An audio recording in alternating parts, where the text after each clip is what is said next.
لشيخ جنيدي بغدادي ام برسي رحمتي خوای لێ بە کە ساڵی 297 هجری کۆچی دوایی کردووە و شێخ جونەیدی بەغدادیش معروفە. شێخ جونەیدی بەغدادی پیاوێکە بە کتاب و سنە ئەیبینی. منهجی شێخ جونەیدەوە بوو کە هەرچی شتێک مطابقی قورئان و سنەت نەبێ وەرینە ئەگر. زوهدی دنیایی ئەوەندە بەهێز بوو،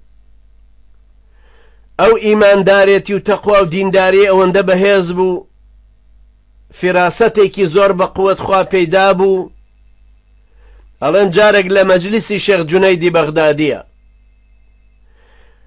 گەنجێک هەستا لێی پرسی، وتی شێخ جونەید فراسەتی مسلمان چییە؟ کە پێغەمبەر صلی الله عليه وسلم فەرمێت اتقوا فراسة المؤمن فإنها تعمل بمشيئة الله یان بنور الله لە ڕیوایەتی ترمزیە.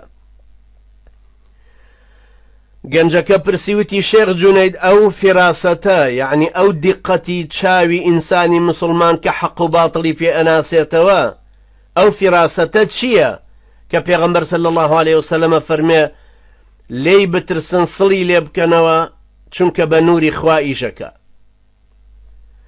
شێخ جونەید ڕەحمەتی خوای لێ بێ سەیری ناو چاوی گەنجەکەی کردو، پێیوت وتی مەگەر کاتی ئەوە نەهاتۆ تۆ مسلمان ببی؟ گەنجە لە تاوە هەستایە سەر پێ و شایەتمانی هەنا چونکە مەسیحی بوو، خۆی گۆڕی بوو، هاتبوو ناو مەجلسی شێخ جونەیدی بەغدادیەوە بۆی ئیمتیحانی کە.